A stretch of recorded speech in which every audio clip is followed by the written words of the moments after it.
apresenta Educação em Debate.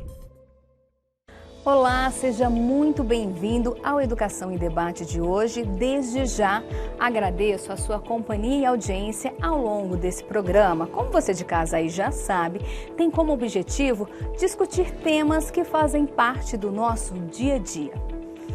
E no programa de hoje, eu já quero aí forçar sua memória. Me fala, o que você lembra? Quais são as lembranças da sua época de escola? O primeiro professor, os primeiros amigos ou aqueles que até hoje você tem aí na sua vida. A gente vai falar também sobre as experiências que o professor traz, as memórias, as lembranças, todo o aprendizado que ele tem em sala de aula. E como a gente está falando de lembranças, memórias, eu quero saber de você aí de casa, hein? Lembra alguma coisa da sua época de escola? O professor, o amigo ou algum acontecimento? Eu, por exemplo, falando sobre esse assunto, estudando também sobre o tema, me vem em mente vários acontecimentos. Eu sou de Barretos, interior de São Paulo. Então lá eu me lembro da primeira professora, que naquela época falava creche, né? Também lembro dos amigos, que até hoje, quando eu vou lá no centro da cidade, a gente se encontra. Então, tudo isso, todos esses aprendizados, essas atividades, acontecimentos, fazem parte da pessoa que eu sou hoje. A memória pode vir de muitas fontes, de saberes, de acontecimentos, de crenças, sensações, sentimentos, aromas. É a partir das nossas lembranças que construímos a nossa interpretação de mundo. Quando torcemos para um time de futebol, nós nos identificamos com os outros torcedores do mesmo clube. Ou quando lemos um livro ou assistimos a um filme, nos identificamos com a história e seus personagens. Isso acontece porque a relação entre memória e identidade é profunda. Ela cria o sentimento de pertencimento e forma características da nossa personalidade.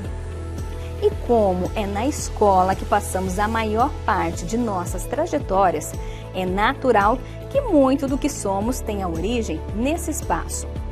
As conexões e aprendizados fazem da escola um importante lugar de ligações afetivas, histórias e fortalecimento de laços entre pessoas. Quem não se lembra daquele melhor amigo ou amiga, daquele professor que te acolheu ou daquela história engraçada que você conta para os seus filhos? No fim, memória é isso, é saber de onde veio para decidir onde vamos. E nós fomos às ruas para ouvir as pessoas. Elas contam quais as principais memórias e lembranças da vida. Você olha, vê as fotografias, aquilo, né? Começa a lembrar. Nossa. Os professores que eu tive. A dona Elaine foi uma que, inclusive, era em Pinhal, era na usina, que meu pai era chefe da Companhia Paulista Força e Luz, e eu nasci na usina hidroelétrica lá, sabe? Então, a escola era na usina. E a professora Elaine ficava em casa, comia, dormia em casa, então ela ficou uma que eu não esqueço nunca mais. Tem a dona Marta, né, que eu gostava muito dela, que ela sempre me apoiava. Como a gente era de sítio, que a gente trabalhava, então a gente chegava na aula cansada, às vezes eu cochilava. Aí ela me chamava atenção, mas ela compreendia e me apoiava, me ajudava muito. Depois que eu vim para fazer o quarto ano, que naquele tempo só tinha terceiro ano na roça, né? Até o terceiro ano. Aí que eu vim para a cidade, eu vim para Americana, no Colégio Dom Bosco Americana, o professor Paulo também, muito bom, nossa, fazia tudo lá com eles. Né? Gostoso, tenho muita saudade deles. Um dia a gente se encontra. Se um dia eu pudesse encontrar ela, eu ia dar um grande abraço nela, né? E matar saudade. E dizer para ela que ela me ajudou muito, né? Hoje, o pouco que eu sei que foi que ela me ensinou, foi pouco que eu estudei, né? Mas o pouco que eu aprendi com ela ajudou bastante. O meu tempo mais marcante foi quando a gente saía da escola e a gente fazia bagunça, sabe? Eu era bem danada. Eu era bem danada. E eu estudava de cedo, até das 7 ao meio-dia, né? Depois do meio-dia tinha aula da tarde. O professor da tarde deixava a merenda dele do lado de fora, né? Assim, quando ele estava com a sala fechada, eu e mais uma colega, nós ia mexer na merenda. do professor da tarde. Era legal, divertido. Para mim foi. Porque já pensou, sem memória não é bom, né? Eu vejo minha irmã que tem mal de Alzheimer, não é bom. É sofrimento. E no Educação em Debate de hoje, o tema é o seguinte: memória. Só que não é qualquer memória, viu? A gente vai falar sobre as memórias, as lembranças dos professores. O que eles aprenderam lá no passado, em sala de aula, na faculdade e que hoje ajudam no aprendizado dos alunos. Eu te convido também a conhecer uma iniciativa da Secretaria Municipal de Educação, que criou o Centro de Memória da Educação Básica. Essa iniciativa é bastante interessante porque ela preserva a memória, ela preserva toda a história da educação.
Então já sabe, né? O programa de hoje está imperdível. Eu vou só para um rápido intervalo, a gente vai mudar de cenário. Não saia daí que o Educação em Debate volta em instantes com os nossos especialistas.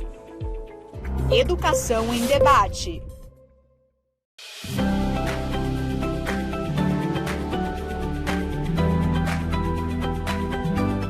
As diversidades são o tema dessa conversa. Venha questionar as barreiras que ainda nos separam. Toda quarta, às 10 da noite.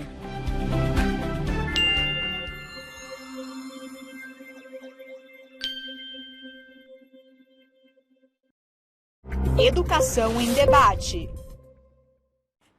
Educação em Debate, de volta aqui na tela da Educa TV. Falei que era coisa rápida, né? E o assunto de hoje é memórias. Memórias da educação. A gente quer saber de você também aí de casa, o que você se lembra da época da escola, dos professores, do que aprendeu, dos amigos, o que aconteceu ali no pátio da escola. Conta pra gente. Tá vendo esse QR Code que tá aparecendo agora no seu vídeo? É simples. Pega o seu celular, aponta a câmera para ele que já vai cair no nosso WhatsApp. Manda aí a sua memória, a sua lembrança da época de escola. E já que estamos falando desse tema, a gente vai começar o nosso debate a conversar, a detalhar a importância de memórias, de se ter lembrança. E os nossos convidados já estão aqui comigo. Eu estou com o Guilherme Prado e também com a Cristina Fonseca. Mas antes eu quero agradecer a participação de vocês aqui. Obrigado. Eu que agradeço. Alegria estar aqui com Muito vocês. bom poder falar de educação, que é o nosso tema de convivência diária, né? Antes de falar dessas memórias, do que vocês se lembram e da importância de tudo isso, eu quero uma apresentação de vocês, um pequeno currículo. Eu quero entender melhor quem é o Guilherme Prado, né? Para entender as suas memórias, tudo isso que você coloca em prática. Então, acho que uma coisa que a gente pratica muito na universidade é produzir esses memoriais, né? E como, assim, eu acho que de tanto fazê-los, acho que uma recordação importante é o momento em que eu escolhi a carreira, né, fazer o curso de pedagogia, a partir de um diálogo que um professor, 2 professores, na verdade, né, tiveram comigo e com isso me apontaram, né, a possibilidade de fazer o curso de pedagogia. Então esse é um momento importante, pelo menos que eu sempre rememoro e reitero, né, o momento da escolha de fazer o curso de pedagogia. E outro momento importante realmente foi quando eu fui professor, né, de escola básica, nos anos iniciais, professor do ensino daquilo que era chamado antigamente como primário, né? Então é realmente um momento muito importante para mim. E a partir do momento, desde 96, que eu comecei a ser professor na Faculdade de Educação da Unicamp, acho que esse lugar de rememorar, né, a partir do trabalho com as estudantes em formação inicial é importante até para dar o start para uma formação que leve em conta não só aquilo que os estudantes trazem, mas também aquilo que ela reconstrói, rememora quando encontra, a cada ano, sempre um conjunto de estudantes novos, né? Então, é um pouco desse espaço aqui que eu estou conversando com vocês aqui. Então já deu para perceber que o Guilherme tem muita história, muita memória. E você, Cristina? Bom, eu sou da educação sempre. Eu fiz magistério, na época, hoje não existe mais, que eu acho que é uma pena, porque é como se fosse uma pré-formação para pedagogia. Eu acho que poderia ser resgatado isso numa outra, num poder político até. Você poder fazer um técnico em magistério, na época, né, que a gente trabalhava com educação básica, porque te dá realmente uma referência se é aquilo mesmo que você quer. Né? Se é aquilo mesmo que você tem um dom para trabalhar, porque ser educador, ser professor, realmente não é uma escolha que leva você a um crescimento profissional para muita gente, porque já tem o estereótipo de ganhar pouco, de ser mal qualificado, de ser... E, na verdade, nós dois estamos aqui para dizer que não, que é uma profissão de sucesso. Eu, pelo menos, me sinto muito valorizada e muito bem-sucedida. Eu sou orientadora pedagógica na Prefeitura Municipal de Campinas, tenho pós-graduação na Unicamp, tenho mestrado, não tenho doutorado, mas tenho várias outras formações, sou psicanalista. Então, assim, uma rede de trabalhos que foi feito através da educação, através da minha convivência com a educação e com a escola, principalmente, né? É que eu ia falar, a escola, lá na época que vocês eram crianças, influenciou totalmente na escolha profissional de vocês? Da minha parte, não. Da minha parte não foi. Eu acho que eu tive uma escola muito boa, né? E aí, como eu falei, rememorando os momentos da escola, eu vivi durante metade do ano escolar, dos anos, né, do período escolar em escolas públicas, então em boas escolas públicas, e também a outra metade em escolas privadas. Então, o que eu lembro daquele momento era algo que era muito marcante, que era as conversas com os professores. Isso eu tenho boas recordações. Não só dentro da sala de aula, mas em alguma situação específica fora da sala de aula, em diferentes estudos do meio, em que a gente tinha a oportunidade, enquanto estudante, né, pequeno, na adolescência ou mesmo um pouco mais velho, de conversar com os professores, né, compreender a pessoalidade do professor e aí com isso se entusiasmar para estudar mais, né? Às vezes geografia, matemática. Então, em alguns momentos da minha história enquanto estudante, isso foi muito marcante para mim. E essa é algo que, na formação, no curso de pedagogia, ou mesmo em outras licenciaturas da qual eu trabalho, estimular os estudantes a terem esse relacionamento, vamos chamar assim, afetivo, né? Em que a pessoalidade do professor se orienta para a conversa com os estudantes, para saber quem eles são. Acho que isso é muito importante para o trabalho pedagógico, né, como bem disse a Cristina, e para a construção do trabalho com o conhecimento. Acho que isso faz toda a diferença no processo de trabalho pedagógico a partir dessas rememorações da escola. E você, Cristina? Eu já tenho boas memórias. Eu venho de uma família onde o meu pai teve 8, 9 irmãos.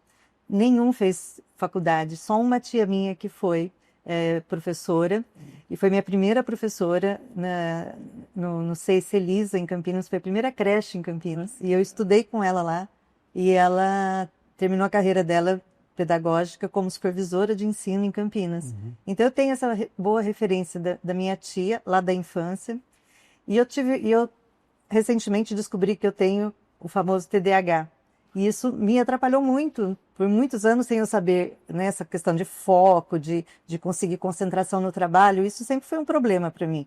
E eu tive um professor muito marcante, que foi meu professor de filosofia, professor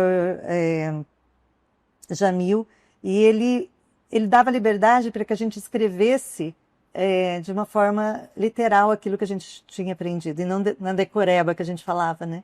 E aquilo me motivava a escrever cada vez mais. Eu acho que a minha parte literária, de gostar de escrever, veio dessa motivação dele, dessa coisa de incentivar o aluno a escrever aquilo que ele pensava e sentia, sem precisar decorar nomes, datas. E isso, para mim, foi uma referência muito importante para mim, é a formação mesmo. Essa referência ajuda você, essa memória que você tem com esse professor, com os alunos, em escola, trabalhar com eles? Você também faz com que eles se sintam à vontade para se expressar, sem decorar? Sem decorar. Porque realmente para mim era uma dificuldade muito grande isso, né? E você poder trabalhar a liberdade de expressão é uma coisa que hoje eu trabalho muito com os meus professores, isso. Por fazer formação de professores, eu ajudo eles justamente nessa questão de dar aos alunos, de dar às crianças autonomia para pensar, autonomia para criticar, para poder colocar a sua opinião, né? Não simplesmente reproduzir conteúdo. E eu tinha essa percepção de que o professor tinha que ser assim, uma enciclopédia ambulante, né? Nossa, eu tinha que saber respostas para tudo.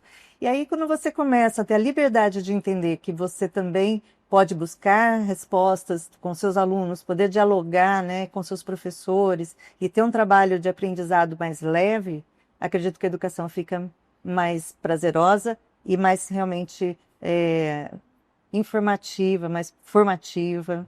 E você, Guilherme, você disse que tinha um diálogo bem aberto, né, com seus professores, não só dentro de sala de aula, mas fora também. Isso você leva com os seus alunos? Com certeza, eu acho que assim, essa abertura para o diálogo, né, como tão bem sempre tematizou o professor Paulo Freire, e a oportunidade de, com esse diálogo, se compreender enquanto pessoa, enquanto profissional em formação, e favorecer isso junto aos estudantes, eu acho que isso é importante, né? Então, essa perspectiva em que, no processo formativo, rememorar as memórias estudantis, ao construí-las por escrito, às vezes a partir narrando algumas delas, e você poder, enquanto processo formativo, voltar a elas, acho que isso é importante para que o profissional em formação possa ter conhecimento de si, e ao ter conhecimento de si, ter o conhecimento com o outro, né? Principalmente os estudantes. E eu estou falando não só dos bebês, né, da educação infantil, até os estudantes do ensino médio, né, que já são mais jovens, né, a juventude. Então, acho que isso favorece muito, né, essa abertura para o diálogo. Né? E sempre foi assim, lá no início da sua carreira, quando você foi para a sala de aula?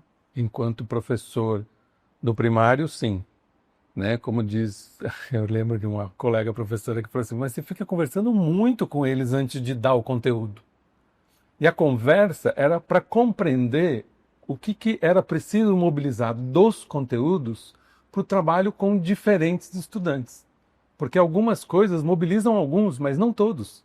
Então, quanto mais você conversa com os estudantes, mais você vai aprendendo, né, as suas idiosincrasias, as suas peculiaridades, e podendo construir um trabalho pedagógico que se oriente não para uma coisa para todos, mas muitas coisas para vários estudantes. Então, essa perspectiva, que eu acho que, do ponto de vista do trabalho pedagógico, quem fez melhor isso foi Célestin Freinet, né, um educador francês. Ele abriu-nos essa perspectiva de que é possível o trabalho com um conhecimento, mas que esse conhecimento não necessariamente possa ser aprendido da maneira igual para todos. Mas para que isso aconteça, a gente precisa conhecer os estudantes, estar aberto, né, para conversar com eles. Isso é fundamental. Seja no primário, como foi meu caso, e principalmente agora nos cursos de pedagogia com que eu trabalho e nas licenciaturas, com os estudantes adolescentes, né, adultos, né, que estão começando a entrar nesse processo de formação inicial de docência. E você, Cristina, como que faz? Como que era lá atrás e hoje você trabalha diretamente com os professores, né? Sim. Muda alguma coisa? Você tem que ficar resgatando aí parte dessa história, dessas memórias? Como que você faz? É complexo porque a gente trabalha com as memórias que os professores trazem, né? Então, assim, a zona de conforto, vamos dizer assim, é a memória, é o trabalho que eu já conheço e eu vou continuar replicando aquele trabalho. E hoje, os grandes desafios que a gente tem em relação aos alunos, com relação à informática, ao conhecimento que os alunos trazem hoje de muita informação, mas com pouca formação, pouco conhecimento. Então, esses professores, eu acredito que estejam aí meio que num limbo, sabe? Eu não sei se eu faço o que eu fazia, se eu faço um novo, mas qual que é esse novo, como é que eu trabalho esse aluno, que me desafia, que me coloca para pensar, que me coloca em ação. Então, esse conflito é o que eu vejo como maior dificuldade hoje para o meu trabalho para orientar os professores. Esse conflito de eu não sei o que eu faço, eu volto porque eu conhecia que é mais seguro. E eu acho que nós estamos aí com a universidade, acredito que está precisando também, né, discutir sobre isso. Sim, sem dúvida. Onde que a gente vai colocar esse trabalho real para que a prática e a ação estejam juntas dentro da sala de aula. Então, o professor está muito doente emocionalmente, então também é um trabalho a ser pensado muito também. E quando a gente fala nisso, os alunos também têm a própria bagagem, né? Sim. Então precisa unir, vocês precisam entender o que eles estão trazendo de casa, o que faz parte da vida dele, o que ele também já aprendeu e está carregando para outra escola. Eu acho que nessa perspectiva, quanto mais a gente conversa com os estudantes, né, consegue aprender dessas memórias não só escolares, mas também da vida pessoal de cada um, no processo formativo, isso constrói a possibilidade de continuidade do diálogo, dessa construção de um conhecimento pedagógico que é necessário para o trabalho formativo. No caso, como a Cristina colocou, e colocou muito bem, o conflito é a base para a gente começar a problematizar isso, e não escondê-lo embaixo do tapete. Ao contrário, tem que pôr o conflito na mesa, né? Tanto em relação a si mesmo, com aquilo que os profissionais já sabem, mas como aquilo que os estudantes, ao trazerem, mobilizam em cada um, né? Então isso é importante. E tem aumentado.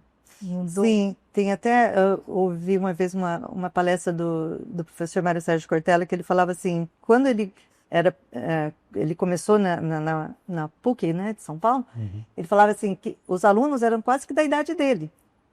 E aí, conforme ele foi envelhecendo, os alunos continuavam jovens e ele precisava se adequar aos conhecimentos daquele seu aluno para que ele pudesse realmente fazer um trabalho de formação adequado para aquela faixa etária. Então, o professor ele precisa estar sempre se reinventando, sempre buscando formação, conhecimento, mas para isso precisa também de políticas públicas que abracem isso e olhem para esse professor de uma forma que ele possa sentir amparado e não desprotegido como nós estamos sentindo hoje. Uma tarefa em tanto, então, que vocês têm pela frente. Sem dúvida. Sim, sim. A gente vai continuar falando sobre esse assunto, sobre memórias, essas dificuldades e tudo mais que acontece, a importância também, né, de se ter essa bagagem, mas eu preciso chamar o intervalo, é coisa rápida, só para todo mundo aqui tomar uma água, então não saia daí que o Educação em Debate volta em instantes para ampliar esse tema. Educação em Debate.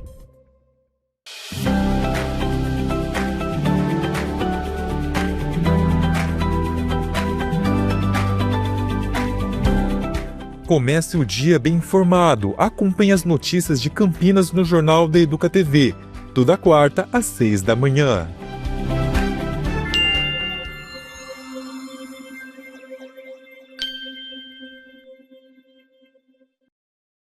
Educação em debate. Educação em debate, de volta aqui na tela da Educa TV. O tema de hoje é memórias. Mas deu para perceber que não é qualquer tipo de memória, né? A gente está falando de memórias da educação, da sala de aula, dos alunos, dos professores. E para continuar falando sobre esse assunto, estão aqui ainda comigo, né, o Guilherme Prado e a Cristina Fonseca, que aceitaram o nosso convite para falar sobre esse tema. Eles que têm aí uma bagagem enorme na área da educação e tem muito a trazer aqui para a gente, né? Então, continuando o nosso assunto, eu vou pegar uma fala da Cristina na hora do nosso intervalo. Vou contextualizar você de casa. A gente estava aqui conversando, né, enquanto bebia uma água, ela falou o seguinte, né, que as memórias, principalmente nessa primeira infância, são levadas para o resto da vida. E quando a gente fala de primeira infância, a criança já está na escola, está ali, né, recebendo os primeiros aprendizados. Como que é isso, né? É uma responsabilidade de tanto saber que vocês vão fazer parte da vida daquela criança eternamente. Essa percepção é uma percepção assim que leva o professor muitas vezes a se colocar como um integrante da vida da criança, né? Ele pode ser parte da vida dela para a vida toda, com boas memórias, ou também ser uma pessoa que não facilitou muito o aprendizado infantil. Então, você ter essa noção de que realmente ali você tem pessoas humanas sendo formadas, é uma responsabilidade muito grande. Então, como professor, a formação da educação infantil, ela é uma formação ainda muito negligenciada no meu ponto de vista. Ela é considerada como a mais básica das formações, enquanto que, como psicanalista, eu sei, estudando isso, eu vejo que a formação na educação infantil, ela deveria ser muito mais levada no nível realmente de conhecimento, de aprendizado, de memórias construtivas, para que essas memórias sejam cada vez mais próximas da infância. Eu acredito que, como o Guilherme, as nossas memórias de infância nem são tão boas quanto a gente poderia talvez ter construído lá atrás. Então, eu defendo muito essa ideia da memória da infância ser construída da melhor forma possível nas escolas. Diante do que a Cristina disse, a gente viu que ainda tem alguns pontos, né, para se discutir. Mas como que você faz isso na prática, Guilherme? Então, acho que no processo de trabalho com as estudantes, eu acho que essa perspectiva de rememoração da infância das próprias estudantes e do diálogo com um conjunto de conhecimentos que elas têm em diferentes disciplinas, né, no curso de pedagogia ou mesmo nos cursos de licenciatura que trabalham com outros conhecimentos, essa responsabilidade ética no trato, na relação desses profissionais em formação com os sujeitos da escola, principalmente as crianças, né, sejam elas bebês, crianças pequenas ou as crianças dos anos iniciais do ensino fundamental, essa postura, como a Cristina falou, de responsabilidade de uma formação que será a base, né, para todas as outras formações ao longo da vida. Então, essa perspectiva de liberdade, de livre expressão, de compromisso, de se compreender como fazendo parte de um conjunto, né, de um coletivo, acho que esses são princípios basilares que tanto a educação infantil quanto o ensino fundamental precisam compreender como importantes e elas serem exercitadas ao longo do processo formativo, né, tanto nas disciplinas práticas, né, como nas disciplinas teóricas. E conversando com outros colegas que atuam na educação, eles também relatam esse tipo de dificuldade, esse tipo de necessidade? Eu percebo, porque a minha base de formação e de trabalho é a educação infantil. Então, assim, mesmo eu sendo a base da educação infantil, eu já dei aula em pós-graduação, em universidades, mas eu sempre vejo que o professor se sente um pouco diminuído, até perante as famílias, muitas vezes, né? Nem eu falo, a criança, ela é tida como um sujeito só receptor. Então, muitas vezes, você não percebe a ação que você está tendo com aquela criança de uma forma generalizada. Então, quando você fala com uma criança, ela generaliza a fala que você teve, a forma como você trabalhou com ela, a forma como você tratou ela de uma forma muito abrangente. E o adulto, às vezes, não tem essa percepção, não tem esse cuidado, esse tato, esse carinho de trabalhar com essa criança para que ela tenha uma boa base de formação para os anos subsequentes, que aí é uma sequência um pouco mais teórica, prática, e isso para mim é uma base extremamente importante. Então, eu defendo a educação infantil muito fortemente. Ouvir também os estudantes é importante para toda essa construção? Sem dúvida. E os bebês falam muito, né? Então, acho que assim, quando você tem um profissional que tem uma escuta atenta, está aberto a esse diálogo, até aquelas crianças, né, os bebês que não falam, dizem a partir desse relacionamento que a professora e o professor vão ter com essas pessoinhas.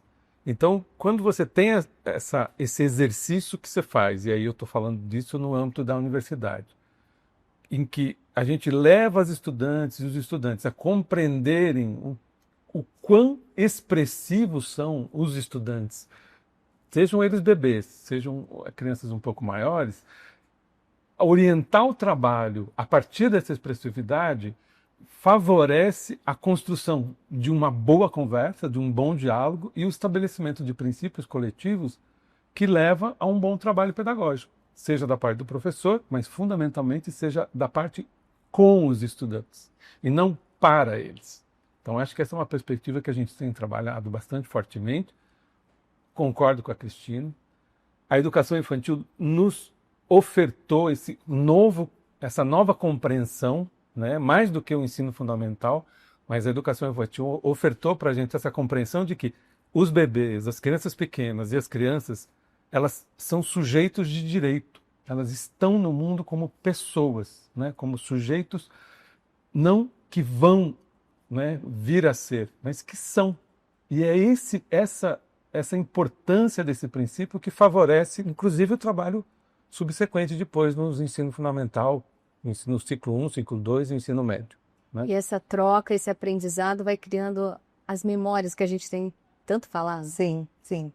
É interessante falar, né, que eu estou numa ponta da formação e o Guilherme na outra ponta, né? Ele está numa universidade, numa Unicamp, que é uma universidade conceituada mundialmente, e eu estou aqui na base com bebês, com crianças pequenas que não são ouvidas, que não têm fala ainda, mas que precisam da nossa formação cada vez mais consciente para que a gente possa ouvi-los e possa trabalhar com essas crianças de uma forma realmente consciente, responsável, calorosa e afetuosa principalmente. E Cristina, é esse trabalho, essa experiência, essa bagagem, essas memórias que você colocou aí nesse livro? Eu até queria que você pegasse o livro 200 dias letivos. Respira, não pira, inspira. Esse livro foi escrito com coautoria de 20 professores em diversas áreas diferentes de trabalho, com diversas histórias diferentes, mas que acabou corroborando com um trabalho de escrita afetuosa, afetiva. E esse era o meu propósito quando eu escrevi esse livro. Foi a partir de uma crise que eu tive, emocional, de estresse absurdo, que eu me afastei da escola e que eu precisei entender justamente esse olhar caloroso, afetuoso, humanizado sobre os professores e sobre a equipe que eu era responsável. E aí me surgiu, não sei de onde, a ideia de fazer esse trabalho, e foi um trabalho muito gostoso de trazer, porque são histórias, e a gente vive de histórias, né? O mundo é feito de histórias, então eu acredito que é um livro que em algum momento pode afetar a sua própria história, trazer memórias afetivas, memórias calorosas do seu conhecimento, da sua prática, porque todos nós vivemos dentro de uma escola em algum momento da vida.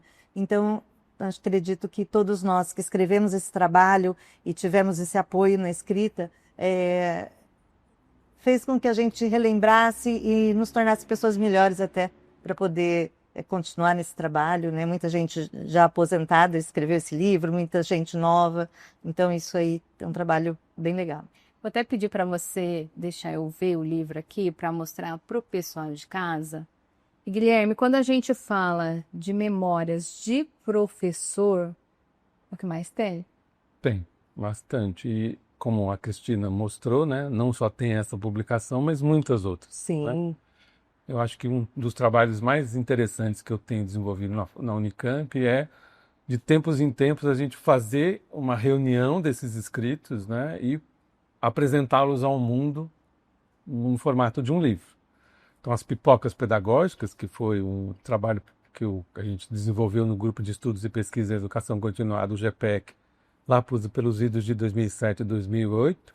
Hoje a gente está na 5ª edição dessas pipocas, e muitas delas foram produzidas por histórias que os professores viveram, né, aqui na região metropolitana de Campinas, né, principalmente com colegas da Secretaria Municipal de Educação, professores e professores da Educação Infantil e do Ensino Fundamental. E são histórias que, por serem curtas, por isso pipocas, né, elas guardam a potência dessa rememoração, tanto para a professora quanto para os estudantes que a viveram. E quando a gente compartilha isso nos processos de formação inicial ou continuada, as professoras se reconhecem, né, se veem como também tendo vivido algo parecido, porque isso está guardado na memória. Então, esse reconhecimento, e mais do que nunca, né, materiais como esse que a Cristina produziu, eles são fundamentais para o processo de formação inicial ou continuada, porque, de um certo modo, além de resgatar essas memórias, elas também ficam conservadas e vão mostrando que nos processos formativos é fundamental o diálogo com a profissão. Então, essa é uma produção fundamental, porque ela foi produzida não num contexto acadêmico, teórico, mas ela foi produzida no chão da escola, a partir das memórias que a escola produz. Então, materiais como esse, né, como a Cristina produziu, eles são muito importantes no processo de formação. Né? E aí eu sei que, no caso aqui na Prefeitura Municipal de Campinas, né, na Secretaria Municipal, tem excelentes produções, não só como a da Cristina, mas como de outros profissionais que fazem parte da rede, sejam professores e professores, orientadoras pedagógicas, diretoras, supervisoras e todos os profissionais que dela fazem parte. E a Cristina disse algo que em algum momento todo mundo já passou pela escola, né? E aqui esse livro traz algumas frases que chamam a atenção. Ela começa o prefácio assim, ó: a educação é a obra mais coletiva que se pode realizar.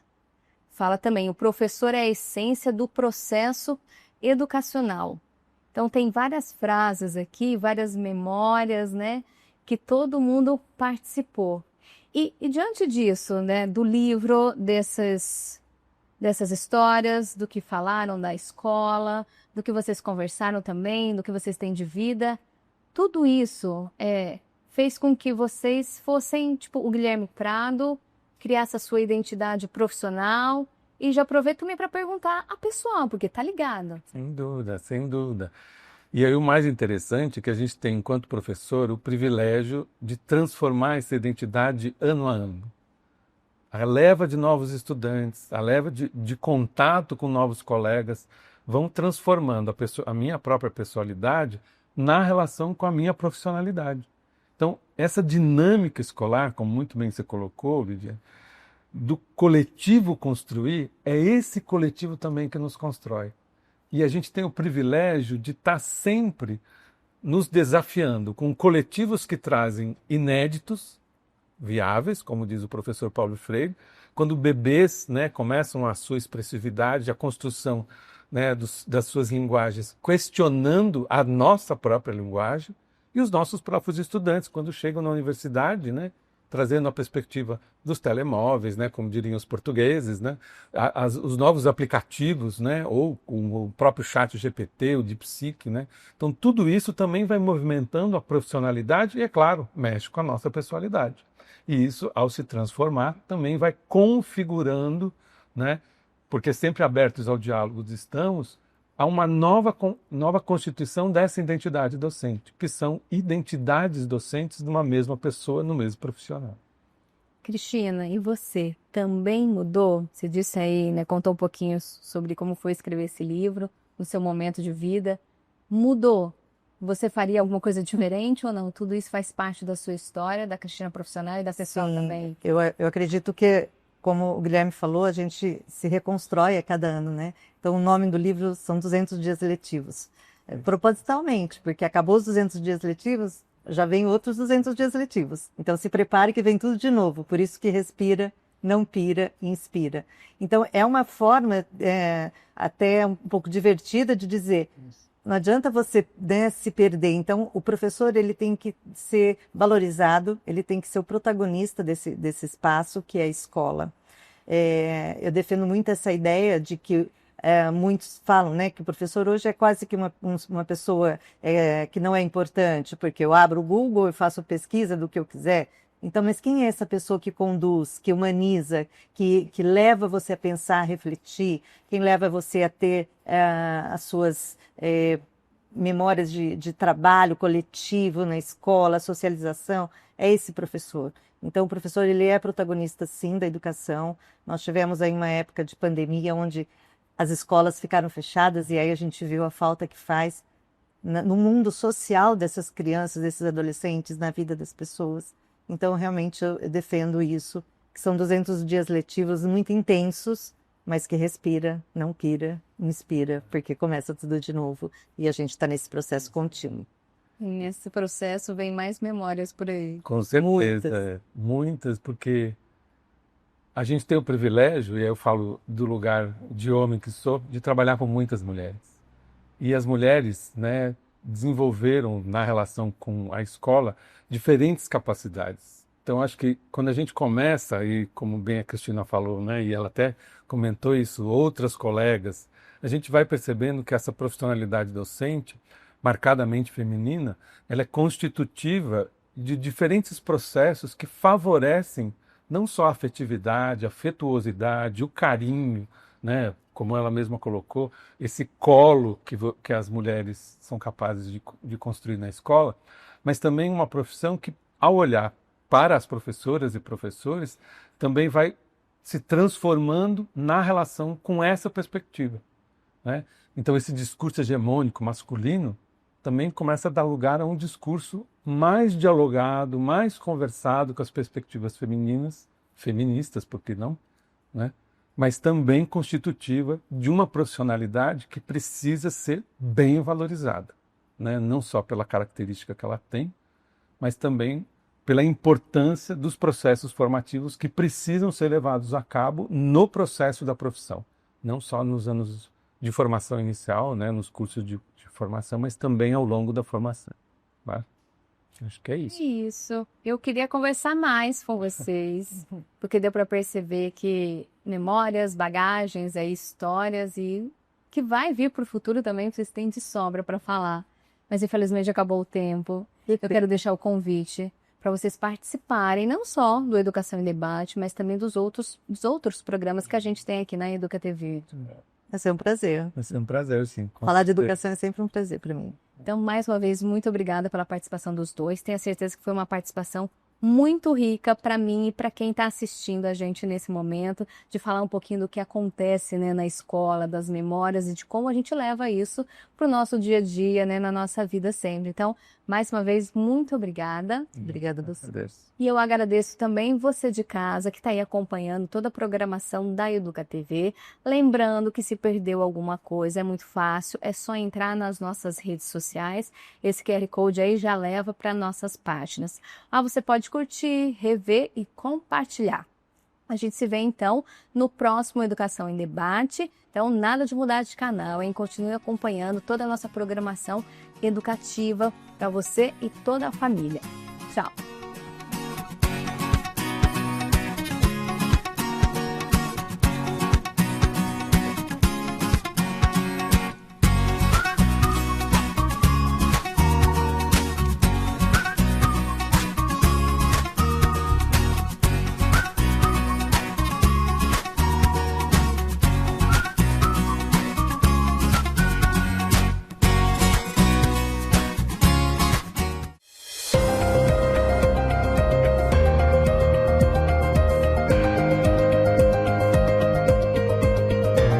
Educação em Debate.